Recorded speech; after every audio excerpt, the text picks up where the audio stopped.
The Oklahoma Prophecy. On January 1st, 2025, American online figure Elvis Thompson released a viral video presenting what he described as prophetic forecasts for the year ahead. In this video, Thompson claimed access to an advanced meteorological system capable of predicting catastrophic events with absolute precision. He announced that on April 6, 2025, a tornado exceeding 1,046 kilometers per hour would strike Oklahoma, followed by a second American Civil War on May 27th, leading to Texas's secession and a nuclear standoff. His delivery was calm and authoritative, as though reading declassified intelligence. Each claim supported by technical terms and numeric specificity meant to sound unassailable.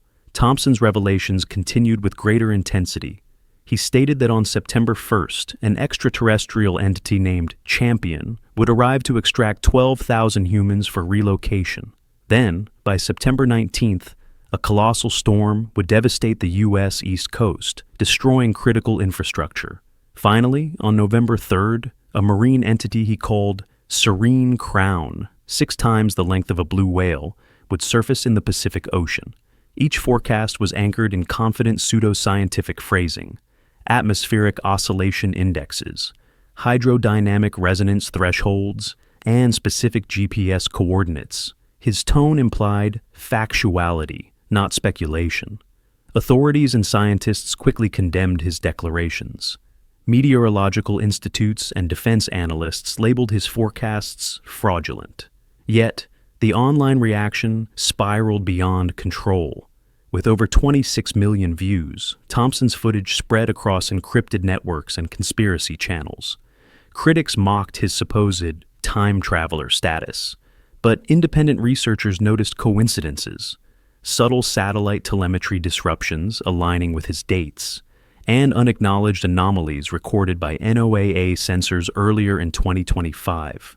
By late January, Thompson's accounts vanished. His social media history was scrubbed. Official statements dismissed him as a hoax, and even archived versions of his videos were systematically removed. Investigators attempting to trace him found his listed address vacant, utilities disconnected, and digital traces erased. To believers, this disappearance confirmed the existence of a suppression protocol. In classified discussion circles, the Oklahoma Prophecy is cited as a textbook case of silenced knowledge. Supporters argue that the event's precision, immediate erasure, and official non-response collectively represent evidence that temporal forecasting, perhaps derived from clandestine time travel research, exists and remains hidden from the public eye. The Forum Soldier. Between 2000 and 2001, an anonymous user calling himself John Titor began posting on internet forums, claiming to be a United States Army soldier from the year 2036, sent back in time to retrieve an IBM 5100 computer from 1975. He stated the mission's purpose was to recover lost source code capable of debugging legacy systems expected to fail in a coming Y2K-like collapse. His reports were written in precise military tone, each entry dated, formatted like a field log, and filled with coordinates, serial codes, and operation tags. Titor referenced his C204 time displacement unit, describing it as a dual microsingularity device generating gravity distortion to fold spacetime. His language was highly technical, written without sensationalism, as if transcribed from a classified briefing. In subsequent exchanges, Titor outlined the principles of his technology. He claimed it relied on 2 rotating Kerr black holes within a magnetic field, stabilized by electron injection manifolds. The explanation, dense and pseudoscientific, cited variables in microtesla and Planck constants. He further warned that extended travel could create divergent world lines, parallel histories splitting from the traveler's original timeline.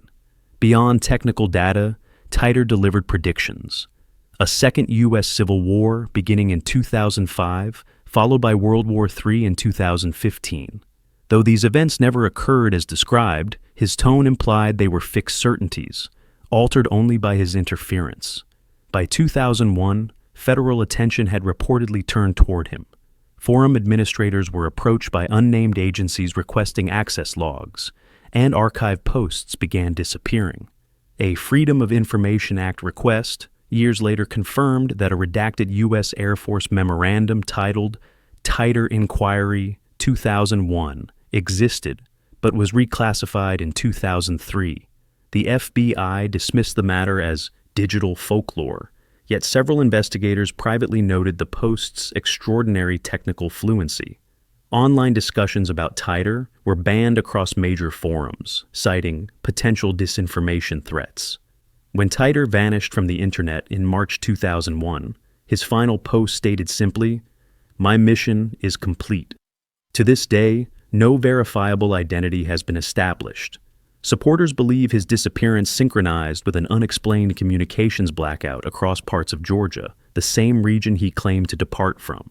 The unwavering consistency, precision, and censorship surrounding his story are cited by researchers as more than coincidence. Among believers, the John Titor saga represents evidence that controlled temporal missions occurred, and that all documentation of such operations has been deliberately suppressed to protect state secrecy.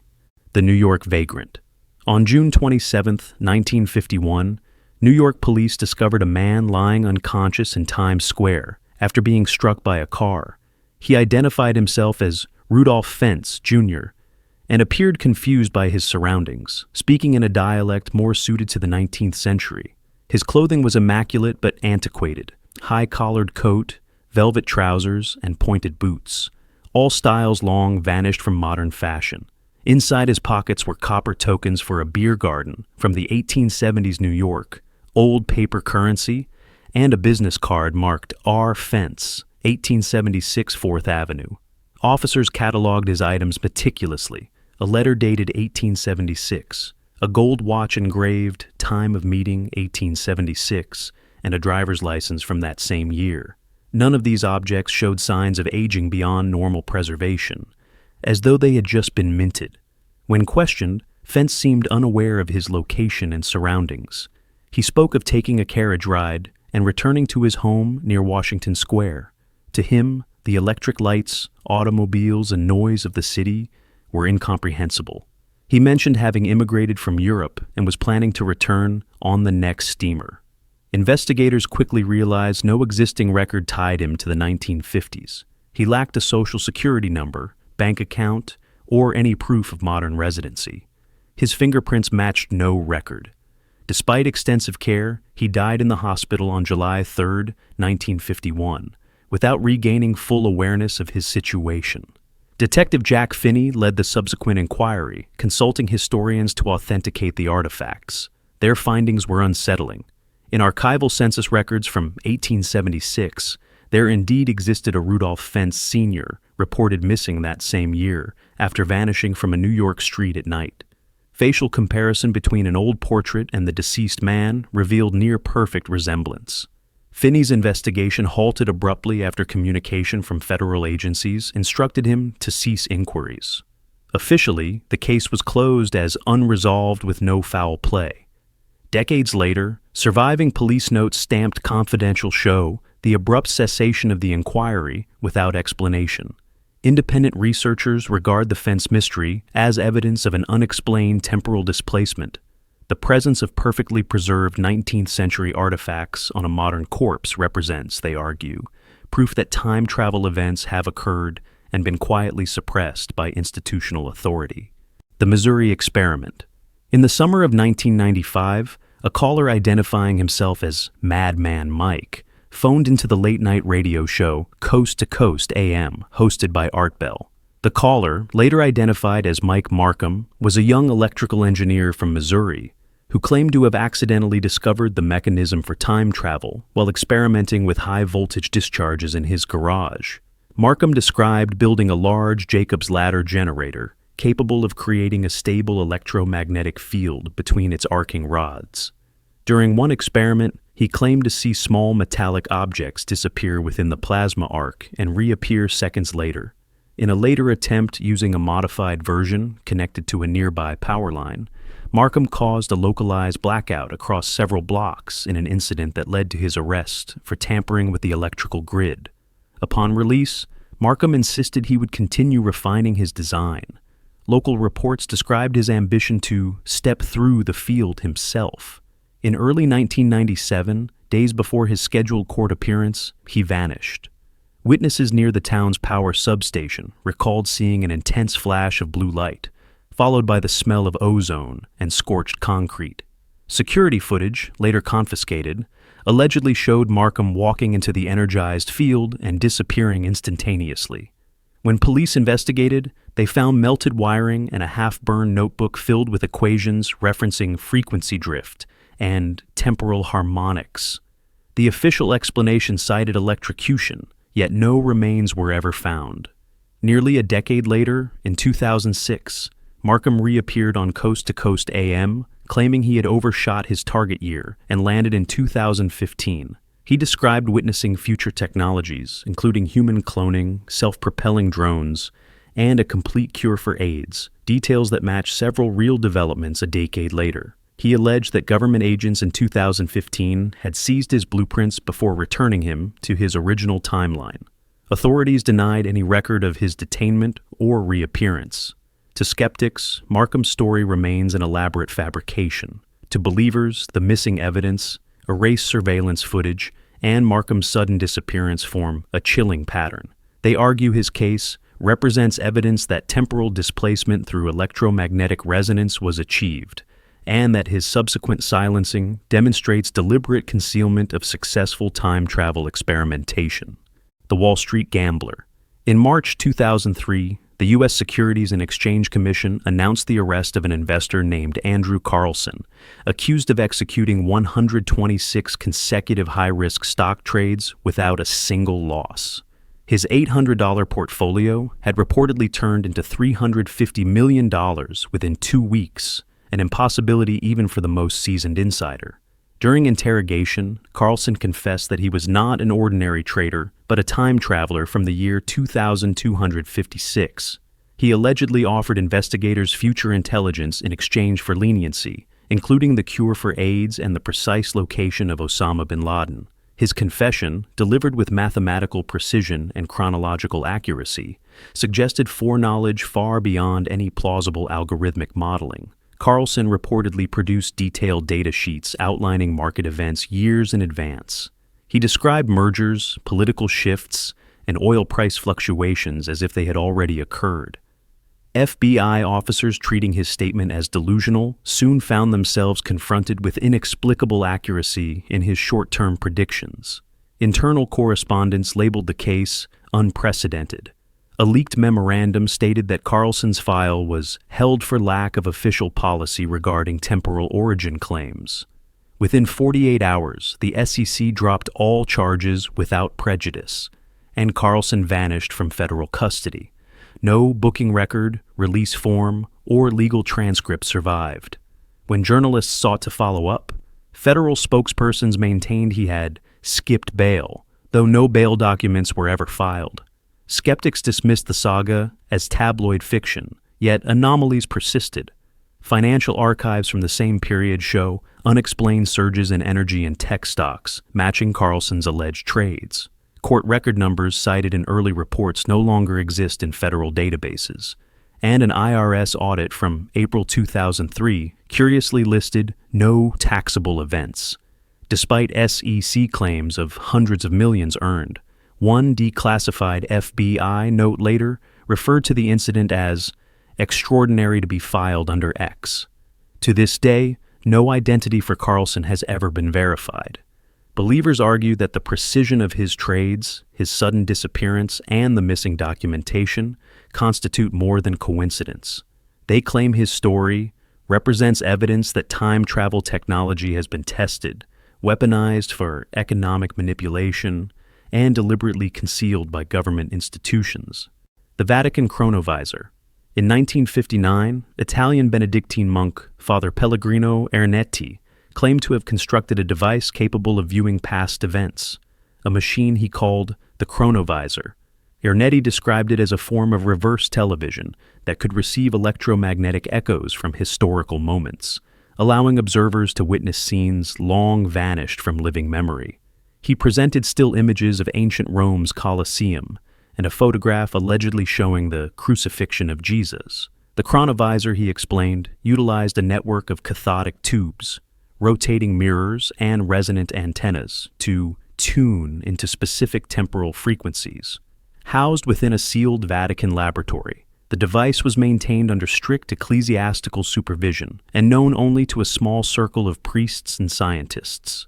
Over the next 2 years, Ernetti conducted limited demonstrations before theologians, physicists, and one senior cardinal. Witnesses later described seeing projected visuals from first-century Rome and hearing voices from a lost Latin play by Plautus. Ernetti maintained that the chronovisor was purely observational. It could record but not interfere with time. All audio and visual recordings were secured in locked archives. By 1960, rumors reached beyond the Vatican. A declassified East German intelligence file referenced a Vatican temporal observation unit, producing 30 frames per second of antiquity. Within months, Vatican security intervened. Officials publicly declared that Ernetti had suffered a breakdown from overwork. The chronovisor was dismantled, its components sealed, and its existence officially denied. Ernetti's collaborator, Father Agostino Tariconi, later confirmed that all schematics and reels had been confiscated and archived for the good of the Church. No patent, blueprint, or photo has ever been authenticated, yet traces remain. A photograph found in a Vatican storage room reportedly shows Ernetti beside a console of coiled conductors and dials. A NASA memorandum from 1972 references a resonant temporal telescope, model Ernetti, designated non-evaluable. Italian electromagnetic readings from 1962 reveal unusual pulses surrounding the Vatican concurrent with Ernetti's final broadcast. Official channels remain silent, but believers claim these fragments indicate suppression of genuine temporal technology. They argue that the swift dismantling of the chronovisor and the destruction of its records represent evidence that the Vatican once possessed functional time-viewing machinery, proof hidden beneath centuries of institutional secrecy. The Montauk Time Tunnel. In the early 1980s, a classified series of experiments allegedly took place at Camp Hero Air Force Station in Montauk, Long Island, under the codename Project Phoenix. Whistleblower testimonies later claimed that the project reused an abandoned radar array and subterranean bunker to explore temporal physics. By August 1983, theoretical physicist Dr. John von Neumann, long presumed dead, was said to have been secretly reinstated to extend the Navy's earlier Philadelphia experiment. On August 12, 1983, technicians reportedly activated a high-frequency electromagnetic field that tore open a rift in spacetime. 2 participants, Al Bielek and Duncan Cameron, claimed they leapt through this anomaly from the USS Eldridge, which had vanished during the 1943 experiment, into the Montauk facility 40 years later. Official naval logs list the Eldridge as never leaving port that day. Yet Montauk maintenance records, now redacted, reference 2 unidentified returnees arriving under military escort. Both men were examined by medical officers and found to possess radiation burns, consistent with 1940s-era equipment exposure. Witnesses described 2 disoriented men in outdated uniforms muttering about hyperspace currents and spinning too fast. A CIA memorandum dated 1984 includes the cryptic phrase, "Montauk continuity compromised, gentlemen returned," implying containment of an unplanned temporal incident. Following the alleged breach, the base was officially decommissioned, but classified funding reportedly continued through dummy research fronts. Surviving technicians were reassigned under psychological rehabilitation programs, while others vanished entirely from personnel lists. A public explanation claimed the facility had been repurposed as a wildlife refuge. However, local archives show unexplained construction halts, missing utility records, and a sharp reduction in reported disappearances by late 1983. Satellite imagery later revealed unusual excavation sites beneath Camp Hero, as well as sealed tunnels leading toward the coastline. Declassified Brookhaven laboratory notes refer to an electromagnetic resonance zone persisting in Montauk between 1969 and 1983. Civilian researchers cite multiple UFO sightings above Long Island that same summer, coinciding with the supposed time tunnel activation. Officially dismissed as conspiracy, the Montauk narrative endures because of its bureaucratic precision, classified memos, vanished witnesses, and military silence. Believers maintain that Project Phoenix represents direct evidence of weaponized time manipulation, asserting that the U.S. government successfully opened a dimensional gateway and has concealed its continuation ever since. The Tehran Time Device. In April 2013, Iran's state-run Fars news agency published a startling report claiming that a 27-year-old scientist in Tehran had invented a functioning time machine. The article described a device capable of seeing into the future by transmitting images from several days ahead onto a specialized screen. Officials reportedly stated that the prototype allowed users to observe events occurring up to 10 seconds into the future using technology derived from a classified particle collision program. Within hours, the global press amplified the claim, labeling it Iran's time machine. Analysts speculated that if true, the breakthrough would redefine the boundaries of physics and intelligence operations. According to the initial report, an unnamed researcher from the Iran Nuclear Research Center supervised the project and confirmed that field tests were successful. The announcement appeared official, written in the format of a government press release with direct quotations, technical specifications, and precise timestamps. Yet, within days, the story vanished. Fars News deleted the article, and the Iranian Ministry of Science issued an immediate retraction, declaring that no such device is registered or recognized in Iran. Officials called the earlier coverage a journalistic misunderstanding, and all further discussion of the subject was forbidden. The scientists involved refused interviews, and archives containing the original statements were locked. Observers found the abrupt suppression suspicious. Satellite monitors detected bursts of localized luminescence over Tehran that same week, consistent with high-energy experimentation. Some theorists suggested that the so-called time machine was actually a covert particle accelerator intended for uranium research, whose accidental byproduct revealed limited temporal distortion. Western intelligence reportedly pressured Tehran to withdraw the story, fearing escalation in scientific rivalry. Skeptics later argued that the article was an elaborate hoax, perhaps generated by automated content farms. However, university logs from April 2013 were sealed without explanation, and a leaked diplomatic cable stated, "The project does not officially exist, but something happened here. Recall all scientific staff." To believers, this silence is more incriminating than denial. They maintain that the Tehran incident represents evidence of suppressed temporal experimentation, and that the speed and totality of its censorship confirm a truth too destabilizing for the public to know. The Swedish sink slip.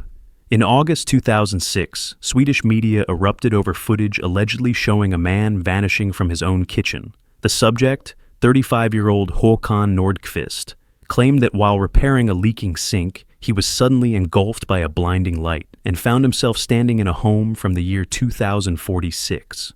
There, he said, he encountered an older version of himself.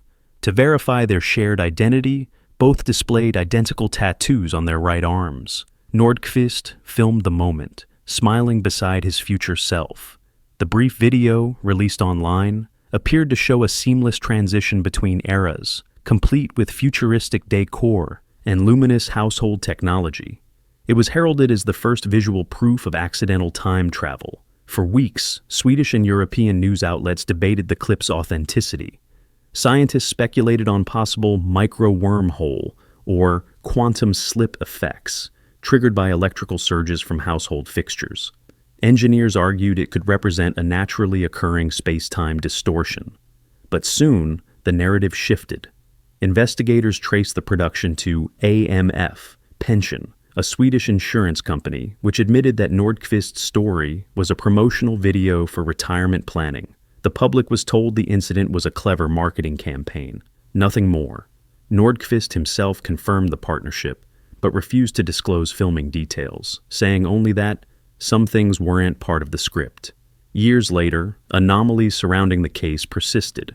Swedish Defense Archives declassified in 2008 included a patent application for a domestic neutrino field modulator, warning of accidental temporal displacements caused by plumbing or electrical interference, language eerily similar to Nordqvist's description of events. Moreover, field technicians in Malmö recorded electromagnetic irregularities in nearby residential zones days after the video's release. Some digital archivists believe AMF's involvement served as controlled misdirection after intelligence agencies intervened. No investigation was ever publicly conducted, and no official statement addressed why the original unedited footage was locked in AMF's private archives.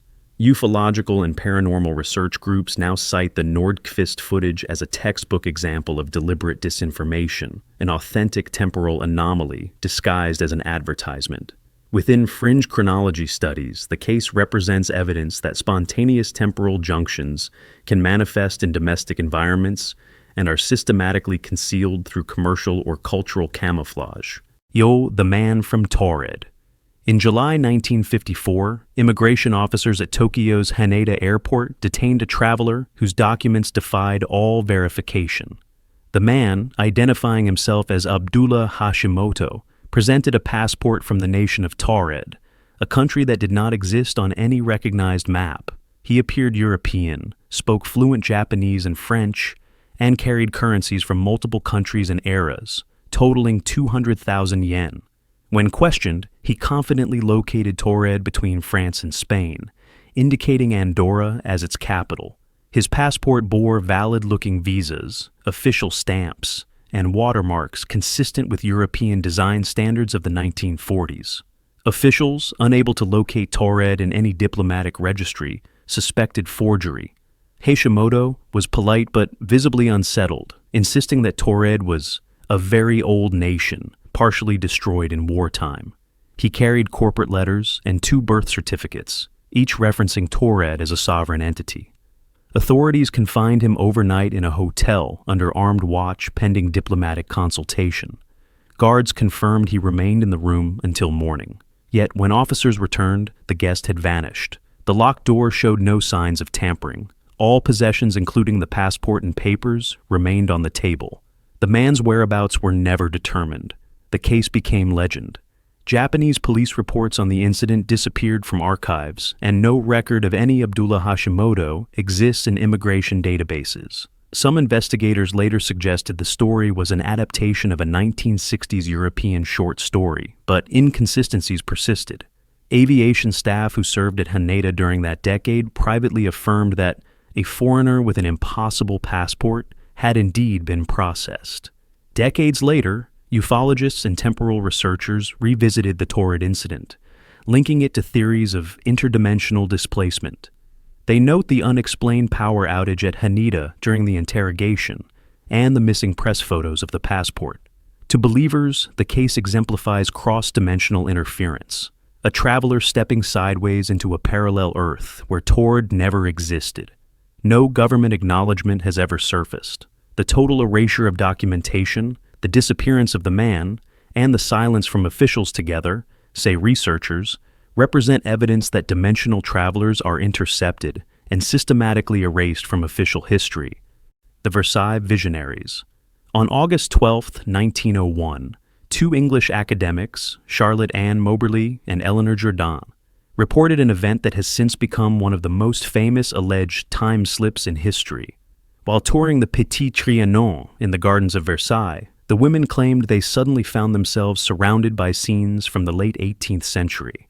Their surroundings, once modern, appeared altered. Pathways were replaced by gravel, trees changed color, and the atmosphere grew unnaturally still.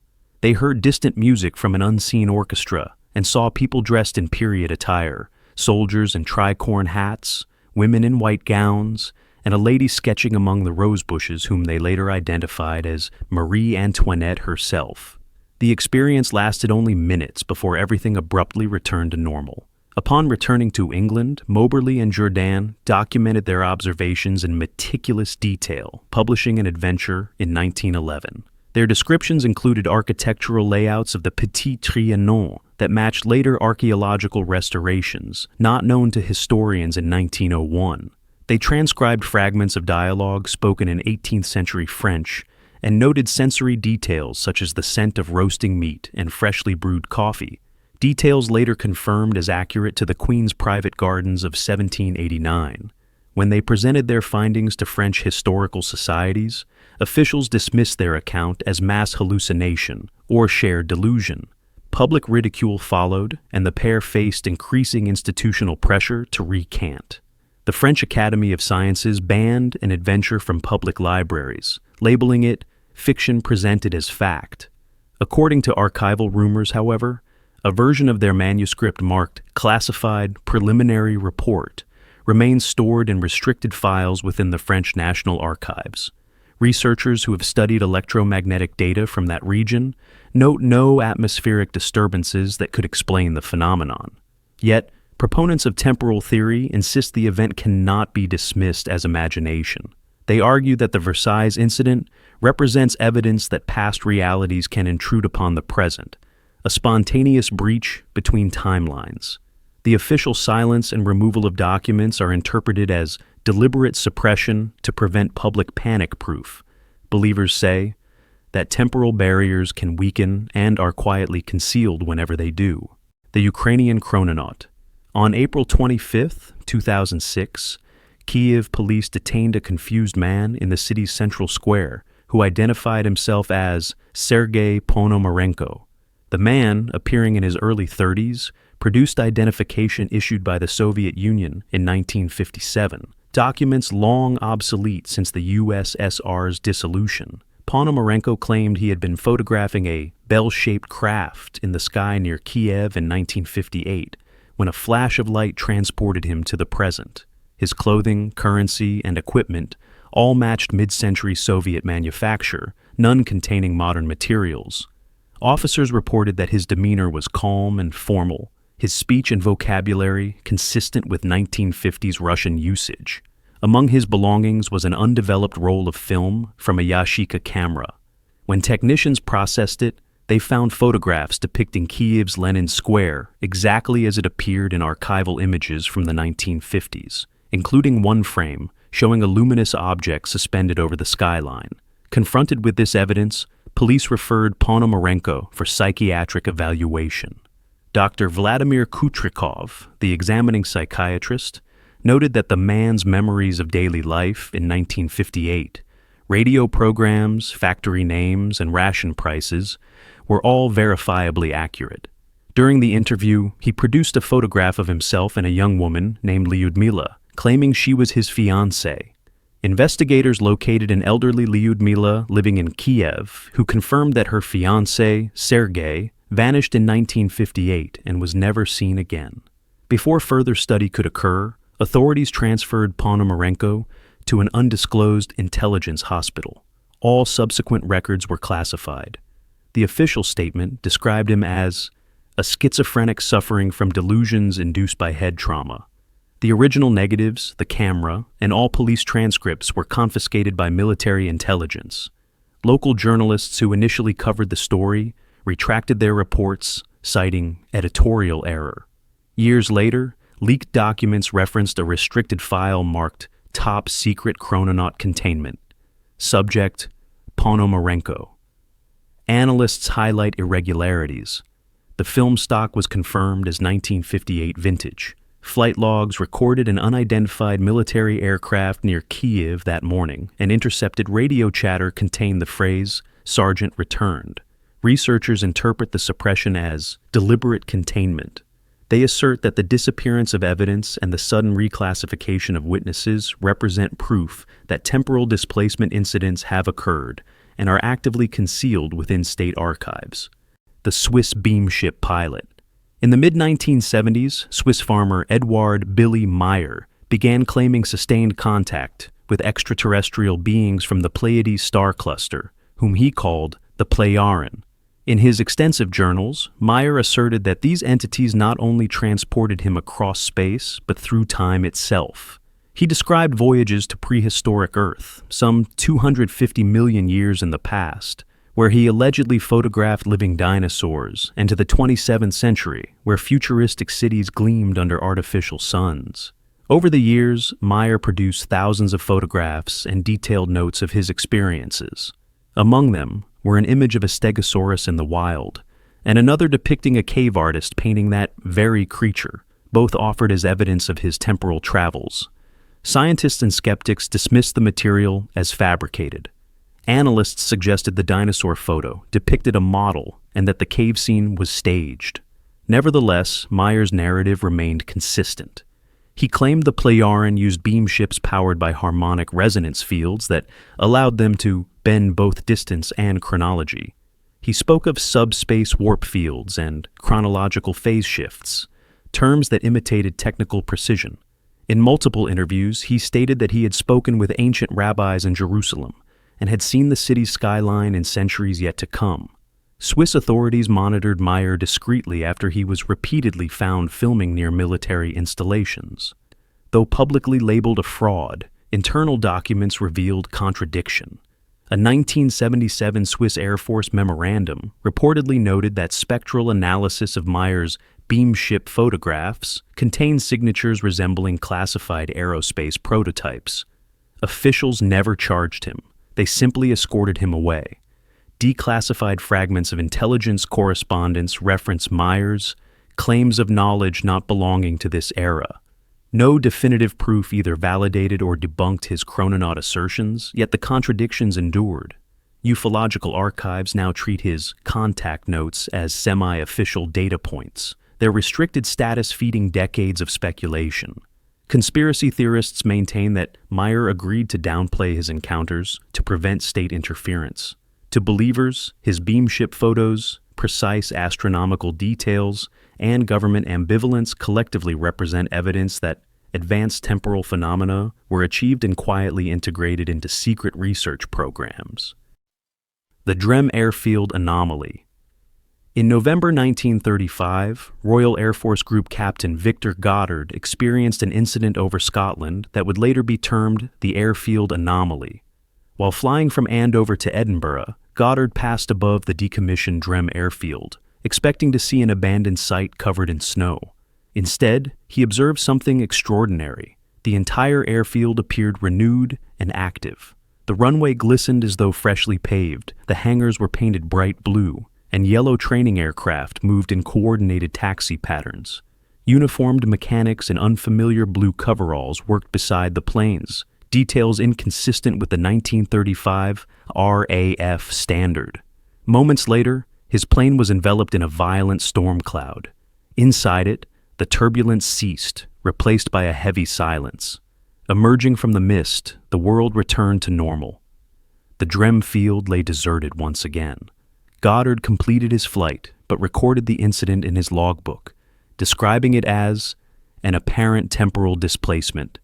He filed a short memorandum titled Incident, Possible Time Warp.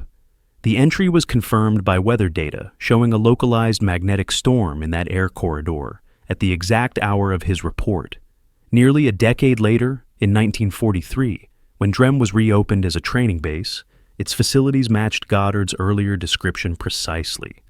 Blue-painted hangars, yellow trainer aircraft, and the same new runway configuration he had described. His recollection, documented in both letters and official correspondence, became impossible to dismiss as coincidence.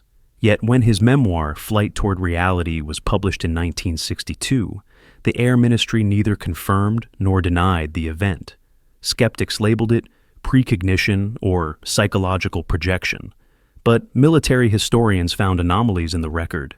Goddard's 1935 flight report remains missing from public archives, replaced by a copy bearing the annotation, "Expunged Confidential." Intelligence insiders later claimed that Goddard was privately debriefed under a UFO liaison cover project in 1960. Fringe researchers argued that the precision of Goddard's details and the ensuing silence from the RAF represent evidence that spontaneous temporal distortions can occur under extreme atmospheric and magnetic conditions, and that such incidents, when witnessed by credible officers, are methodically suppressed to protect institutional credibility. No, the Tennessee vanishing. On the morning of September 23, 1880, Farmer David Lang of Gallatin, Tennessee, was seen by his family walking across his field before he abruptly disappeared. According to eyewitnesses, his wife, 2 children, and a passing neighbor, Lang was roughly 30 yards from the house when he suddenly fell forward and vanished into empty air. There was no sound, no movement, and no trace of him afterward. His wife reported seeing a brief flash of light, followed by a heavy stillness, as if the world itself had paused. Searchers found no hole, cave, or footprint, and even the grass remained undisturbed. Local authorities launched an immediate investigation. The state prosecutor's log, preserved in fragments, states simply, "No evidence, no culprit. Presumed dead." 6 months later, the Lang children reportedly heard their father's voice faintly calling beneath a large rock in the field. Excavation revealed the stone sat atop solid granite. No cavity, tunnel, or hollow space existed. The disembodied voice ceased after several nights, and the case was quietly closed. The courthouse file is stamped only David Lang, missing in field, unsolved. No official record of a body, witness debriefing, or coroner's statement exists. Over the years, folklorists, physicists, and paranormal researchers have revisited the case. Skeptics dismiss it as a local tall tale first circulated by journalist Frank Edwards decades later. Yet, 4 witnesses' accounts remain consistent until their deaths, and early seismographic logs note a brief tremor in Gallatin that coincided with the time of Lang's disappearance. The solid granite beneath the field rules out sinkholes or natural collapse. Conspiracy theorists interpret the event as an early instance of spontaneous teleportation.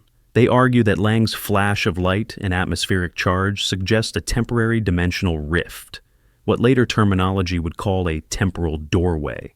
The total absence of federal or state follow-up, coupled with vanished documentation, is viewed as deliberate suppression. Among believers, the Tennessee vanishing represents evidence that transient portals between dimensions occasionally open on Earth, and that when ordinary people cross them, authorities intervene to erase all trace of the phenomenon. The Nazi Bell. Toward the final phase of World War II, Nazi Germany initiated a set of clandestine research programs under the SS's Sonderforschungsgruppe division. Among these alleged experiments was Die Glocke, the bell, a metallic bell-shaped device reportedly tested at the Wenceslaus mine in Lower Silesia in 1944. Eyewitnesses described the machine as 3 meters tall, constructed from heavy alloys, and filled with a luminous violet substance. When activated, it emitted intense electromagnetic pulses, killed nearby vegetation, and allegedly warped gravity itself. The lead scientist, identified in post-war testimonies as Dr. Walther Belliger, purportedly referred to it as a time displacement generator. Accounts from surviving SS technicians later suggested that Die Glocke's purpose extended beyond propulsion research. It was said to create a rotational field strong enough to distort space-time, an experiment in chronological oscillation. According to these claims, several test subjects vanished during trials, their bodies never recovered. On April 25, 1945, as Soviet forces approached, the project was terminated, and General Hans Kammler, who oversaw SS secret weapons, disappeared along with the device. When U.S. occupation troops secured the mine, they reportedly recovered a sealed chamber containing scorched machinery and traces of radioactive residue. Declassified NATO records released in the early 2000s mentioned the retrieval of an unidentified artifact from Silesia, categorized under non-Earth technology. All photographs and internal memoranda remain heavily redacted. Polish recovery teams in 1946 documented a crushed bell-like shell, but classified it as scrap metal. CIA and KGB files from the 1950s contain brief references to an unidentified German device temporal experiment. No nation has ever publicly claimed possession of the artifact. Historians traditionally dismiss Die Glocke as legend, explaining it as an exaggerated anti-gravity experiment. Yet, the overlapping accounts, missing archives, and vanished personnel sustain the enigma. Conspiracy researchers assert that Bell's apparent disappearance and subsequent silence from NATO archives represent evidence that functioning temporal technology was developed during the war and immediately suppressed. To them, Die Glocke remains a buried relic of a lost scientific frontier, proof that time travel was once achieved, only to be hidden beneath the classified ruins of history. The Philadelphia Experiment. On October 28, 1943, the destroyer escort USS Eldridge departed the Philadelphia Naval Shipyard for what official logs describe as routine testing. Yet over time, this mundane entry evolved into one of the most notorious military legends ever told, the Philadelphia Experiment. According to classified whispers and sailor testimony, the ship was equipped with a massive electromagnetic generator under Project Rainbow, a program allegedly designed to bend radar and light around naval vessels. Witnesses claimed that when the generator was activated, the Eldridge emitted an intense green-blue glow and then vanished. Nearby, observers reported seeing a violent flash before the ship reappeared minutes later, first off the coast of Norfolk, Virginia, then back in Philadelphia. Crew members were said to have suffered horrific after effects. Some materialized partially fused into the ship's bulkheads. Others were driven insane, and a few simply disappeared. The Navy dismissed the entire story as a hoax, explaining that the generator was part of a standard degaussing system to reduce magnetic detection. Still, several anomalies persisted. A redacted 1943 memo references unexplained field collapse, casualties unknown. Two men, Al Bielek and Duncan Cameron, later emerged in the 1980s, claiming to be sailors who had jumped overboard during the experiment only to awaken 40 years later in Montauk, New York, 1983, linking the case to the alleged Montauk Project. They insisted that physicist John von Neumann was present in Montauk decades after his documented death, supervising temporal experiments. Freedom of Information Act requests for the Eldridge's engineering records during October 1943 returned lost or missing. Even its full crew list was reclassified after Bielek and Cameron went public. In 2003, a declassified British document on teleportation mentioned a vanishing vessel, U.S. Navy, 1943. At Montauk, archived radiation monitors recorded neutron spikes at the precise date Bielek claimed the event occurred. Skeptics call it science fiction. Believers call it proof of military time manipulation. Among theorists, the Philadelphia Experiment represents evidence that wartime electromagnetic research breached space-time itself, and that governments erased the aftermath to conceal humanity's accidental glimpse into temporal technology. The Sligo Enigma. On the morning of June 16, 2009, Irish authorities discovered the body of an unidentified man on Ross's Point Beach in Sligo. He carried no ID, had removed all labels from his clothing, and checked into the Sligo City Hotel days earlier under the alias Peter Bergman. He'd listed a fake address in Vienna, one that did not exist, and spoke in a soft accent that no one could place. Surveillance footage later revealed that Bergman spent the previous 4 days methodically disposing of his personal belongings throughout the town, one item at a time, as if erasing his own existence. When the Gardaí investigated, they found nothing linking him to any nationality. The Vienna address led to an empty lot. His phone number was disconnected, and even his luggage contained untraceable items. No manufacturer tags, no serials, no DNA from others. His cause of death was listed only as undetermined. A leaked internal memo admitted that Bergman's lack of any identity and his use of false addresses are highly irregular, before transferring all documentation to the Department of National Security. The file was stamped, confidential, not for release. Anomalies persisted. Dust on his clothing matched a mineral formation found only in Labrador, Canada. His wristwatch, traced by its warranty card, was made in 1977, but had a serial sequence belonging to a batch manufactured in 1981. Divers confirmed the beach drop-off where he died was sheer bedrock, with no way to drown naturally or disappear underwater. Forensic linguists analyzing his speech from hotel staff recollections found inconsistencies between Eastern and Western European dialects, as if his accent belonged nowhere. Parliament inquiries years later met with silence. The Gardaí insisted that due process was followed. But conspiracy analysts argue that Bergman's erasure of fake identity untraceable origins, and unexplained death represents evidence of a temporal incursion. In their interpretation, Bergman was a traveler from another time or dimension whose identity collapsed with his physical form. The missing passport, sealed files, and official quiet form a pattern seen in other such cases, the total obliteration of records whenever a person should not exist. To them, the Sligo mystery is proof that intruders from alternate timelines occasionally appear and are erased before the public can notice. The Somerton Mystery. On December 1st, 1948, an unidentified man was found lifeless on Somerton Beach near Adelaide, South Australia. He was elegantly dressed in a pressed suit and tie, yet every label and tag on his clothing had been removed. No wallet, no identification, only a small scrap of paper in his fob pocket bearing two words, Tamam Shud, Persian for, "It is finished." The fragment had been torn from a rare edition of the Rubaiyat of Omar Khayyam.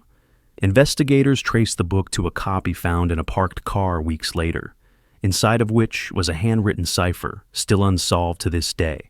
Despite exhaustive efforts, neither the man's cause of death nor his identity could be confirmed. Autopsies found no poison or trauma, and the coroner's report closed the case as death by unknown means. Intelligence agencies quietly monitored the investigation, and the timing coincided with the rise of Cold War espionage. One 1949 police memo read, "No match found in any national registry. Recommend termination of inquiry." Subsequent attempts to reopen the case met bureaucratic silence. Theories multiplied. Some speculated the man was a spy carrying coded messages. Others noted that the cipher's letter frequencies matched coordinates or temporal markers rather than standard encryption. A fringe interpretation claimed the code indicated a time coordinate, suggesting an experiment gone awry.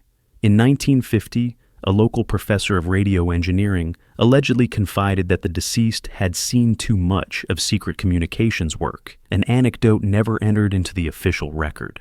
In 2022, genealogical testing tentatively identified the man as a Carl Charles Webb, an engineer who disappeared in 1948. Authorities issued no confirmation, and the files were once again sealed. For skeptics, this was closure. For others, the silence confirmed deeper truths. The missing labels, vanishing records, and cryptic note fit a global pattern of deliberate erasure.